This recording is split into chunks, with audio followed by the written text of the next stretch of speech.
Baik, oh ya. Nah, sebelum kita melakukan pembelajaran, mari kita berdoa terlebih dahulu ya. Oke, siapa yang jadi leadernya hari ini? Oh ya, Queen, ayo Queen, sini. Pimpin dulu temennya ya. Oke, my friend, mari kita berdoa. Berdoa mulai.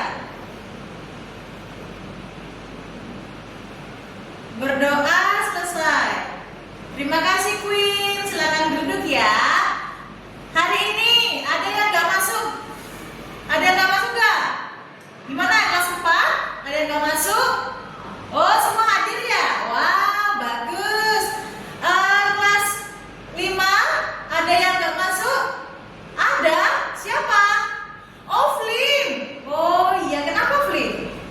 Oh, Flynn sakit. Oh, mari kita doakan ya agar Flynn cepat sembuh. Nanti bisa sekolah kembali bersama-sama di sekolah ya, bermain dan belajar bersama.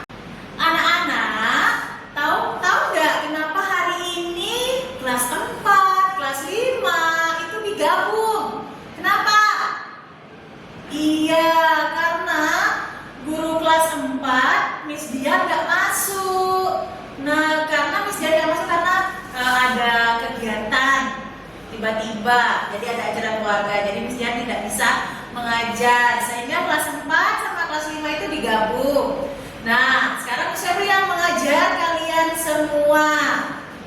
Miss Febri mau review dulu ya, sebelum kita belajar. Hari ini kita akan belajar PKN bersama-sama kelas 4 dan kelas 5. Nah, untuk kelas 4, Miss Dian kemarin sudah mengirimkan Miss Febri, bukan kemarin ya, tadi pagi sudah mengirimkan Miss Febri materi untuk kelas 4 hari ini. Jadi sebelum itu Miss Febri mau bertanya, yang kemarin apa yang sudah diajarkan oleh Bapak Ibu gurunya kemarin? Kelas 4 kalau nggak salah kemarin belajar matematika ya, belajar tentang uang, jenis uang dan jumlah uang, benar nggak? Iya. Nah, kelas 5 kemarin sama Miss Febri belajar tentang teks eksplanasi. Nah, masih ingat nggak teks eksplanasi itu apa? Oh iya, coba. Siapa Kense? Apa Kense? Oh iya, teks eksplanasi itu adalah bisa menjelaskan tentang fenomena alam. Ya, benar Kense, tepuk tangan. Miss Febri sudah review sedikit kelas 5 tentang teks eksplanasi, kelas 4 tentang matematika yang mata uang atau jumlah uang. Nah, sekarang Miss Febri akan menunjukkan tentang untuk kelas 4 dulu ya. Nih, kelas 4 hari ini kita akan belajar tentang PKN. Di sini kita akan belajar tentang mengenal lembaga-lembaga dalam susunan pemerintahan desa dan kecamatan. Ini untuk kelas 4. Nah, tujuan pembelajaran kita hari ini adalah anak-anak dapat menyebutkan lembaga-lembaga dalam pemerintahan desa dan kecamatan dengan benar. Yang kedua, anak-anak dapat menggambarkan struktur pemerintahan desa dan kecamatan dalam bentuk bagan atau gambar yang sederhana. Nanti untuk kelas 5 sebentar dijelaskan ya, satu-satu dulu. Nah, pertanyaannya adalah, Ibu kecilin dulu ya. Ini terlalu besar. Nah, kelihatan ya? Oke. Nah, pertanyaan pertama, siapa yang tahu nama kepala desa di desanya? Oke, siapa yang tahu? Ayo, siapa yang bisa jawab? Oh iya, Kailan? Oh, Pak Sumanto. Oh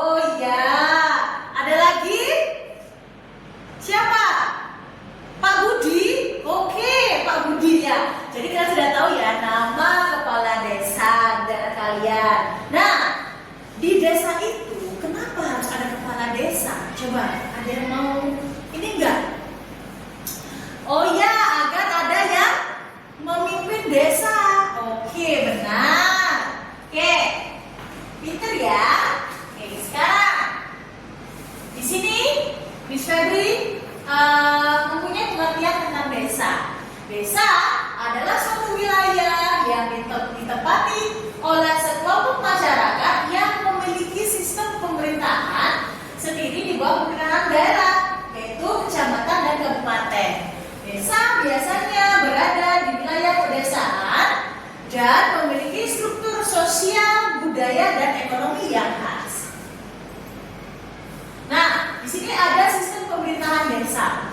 Sistem pemerintahan desa adalah bentuk pemerintahan di tingkat paling bawah dalam struktur pemerintahan Indonesia.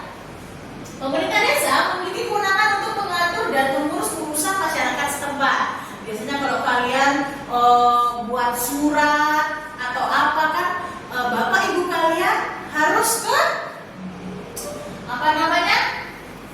ke kepala desa, kantor desa, gitu ya. Oke. Ada ciri-ciri pemerintahan desa ya. Di sini ada satu, dipimpin oleh seorang kepala desa yang sudah kita jelaskan tadi.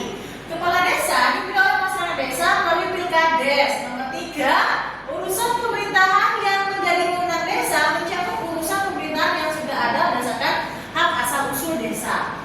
Nomor B, urusan pemerintahan yang menjadi kewenangan kabupaten, kota yang diserahkan pengaturannya kepada desa. Yang terakhir, tugas pembantuan dari pemerintah pusat, pemerintah provinsi, dan pemerintah kabupaten atau kota. Nah, ini adalah struktur pemerintahan yang ada di desa. Ada BPD, kepala desa, pasti kalian sering mendengar ini ya. Ada sekretaris desa dan lainnya. Kan bisa lihat di buku kalian ya. Nah, di sini lembaga-lembaga pemerintahan desa ada, yaitu ada kepala desa, pemimpin tertinggi dalam pemerintahan desa yang dipilih langsung oleh kita yang ada di desa. Gitu ya. Terus di sini ada perangkat desa. Perangkat desa tugasnya adalah membantu kepala desa dalam menjalankan pemerintahannya. Contoh di sini ada sekretaris desa, kaur atau kepala urusan, kepala seksi, kepala dusun. Nah, di sini juga ada LKD, lembaga kemasyarakatan desa.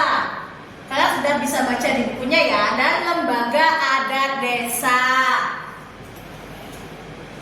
Nah, selanjutnya di sini pengertian kecamatan. Tadi desa sudah, kecamatan. Apa sih itu kecamatan? Kecamatan adalah wilayah administratif di bawah kabupaten atau kota yang merupakan bagian dari sistem pemerintahan di Indonesia. Kecamatan dipilih oleh seorang camat. Siapa yang pernah dengar camat atau Pak Camat? Nah, itu dia ya. Oke. Di sini sebelum Miss Feby lanjut, ada yang mau bertanya nggak? Sudah paham ya? Oke, baik. Nah, di sini sistem pemerintahan camat. Sistem pemerintahan camat merupakan bagian dari struktur pemerintahan di tingkat kecamatan yang berfungsi sebagai penghubung antara pemerintah kabupaten atau kota dengan desa dan atau kelurahan di bawahnya. Itu ya. Nah, di sini ciri-ciri dari kecamatan. Dipimpin oleh seorang camat, dipilih oleh pemerintah daerah atau kabupaten. Dalam tugas pelaksanaan tugasnya camat memperoleh pelimpahan sebagai wewenang bupati atau wali kota untuk menangani sebagai urusan otonomi daerah. Nah, tadi kita sudah melihat struktur desa, pemerintahan desa. Sekarang ini struktur pemerintahan camat. Nah, mungkin jarang ya kalian ke kantor camat. Mungkin bapak ibu kalian yang lebih sering ya.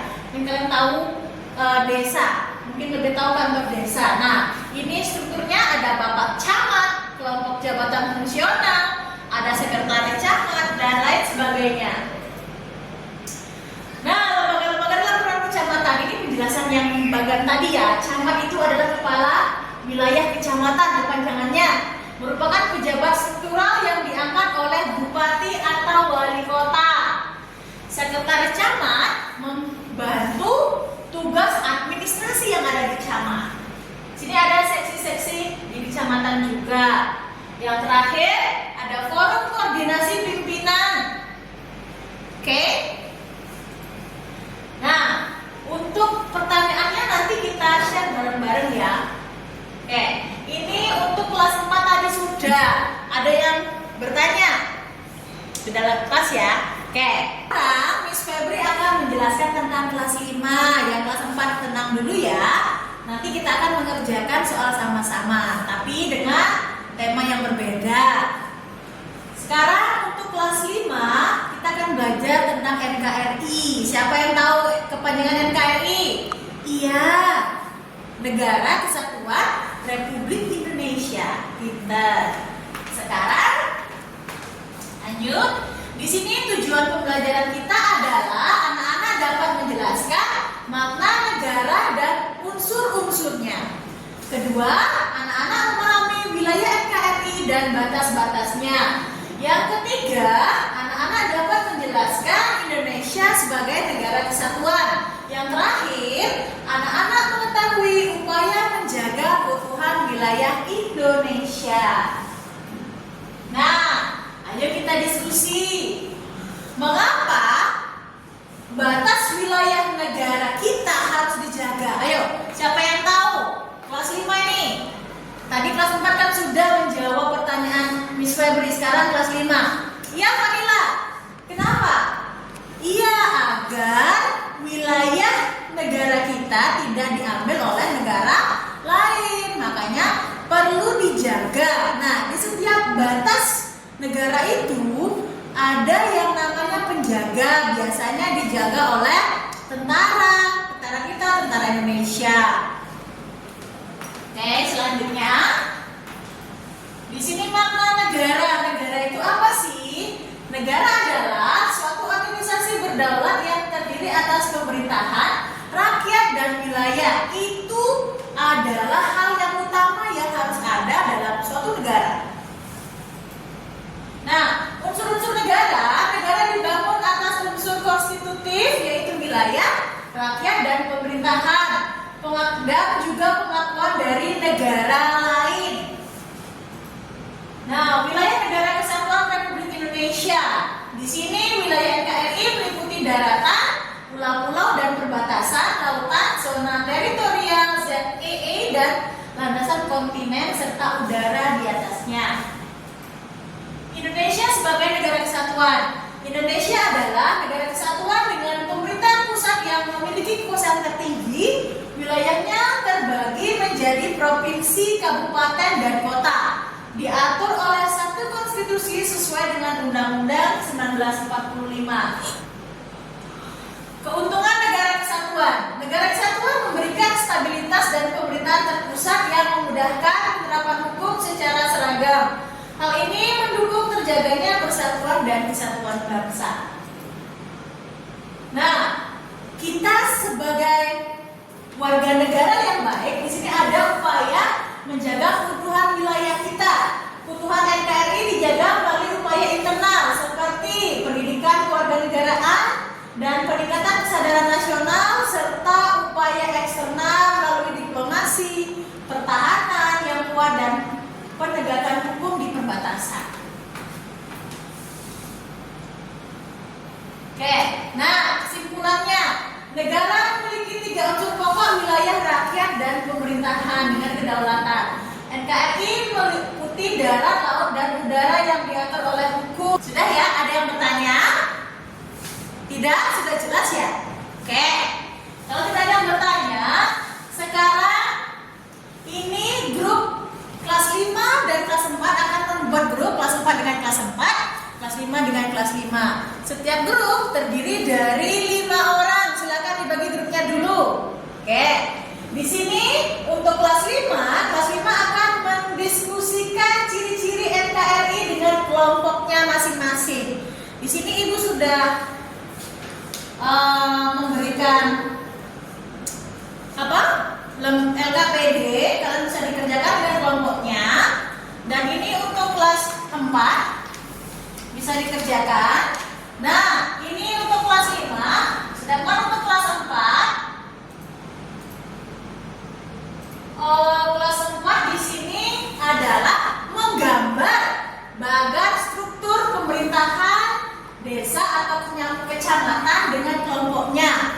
Nah, di sini Untuk kelas 4, kelompok 1 dan kelompok 2 menggambar, saya ditugaskan untuk menggambar struktur pemerintahan desa. Kelompok 3 dan 4, Miss Febri tugaskan untuk menggambar bagan kecamatan, pemerintahan kecamatan. Gitu ya. Oke, Miss Febri kasih waktu berdiskusi dengan kelompoknya selama kurang lebih berapa menit ya? 30 menit. Ya, ada nanti diskusi ya. Namanya kelompok kita harus kerja sama-sama. Ada yang menggambar bagannya, ada yang mencari informasi apa saja gitu ya. Oke, ini waktunya masih 5 menit. Nanti untuk kelas 4 biar dilanjutkan oleh Miss Dian di pertemuan berikutnya. Dan untuk kelas 5 nanti Miss Febri akan menjelaskan lebih lanjut. Sekarang dikumpul dulu ininya ya, LKPD-nya. Ini kelas 5 dan ini ya kelas 4. Oke, terima kasih. Sekarang Queen bantu lagi Miss Febri untuk menutup kelasnya. Kita akhiri dengan doa bersama ya. Ayo Queen. Ya. Oke, friend, mari kita berdoa. Amin. Terima kasih Queen, silakan duduk. Oke, sekarang anak-anak boleh istirahat ya.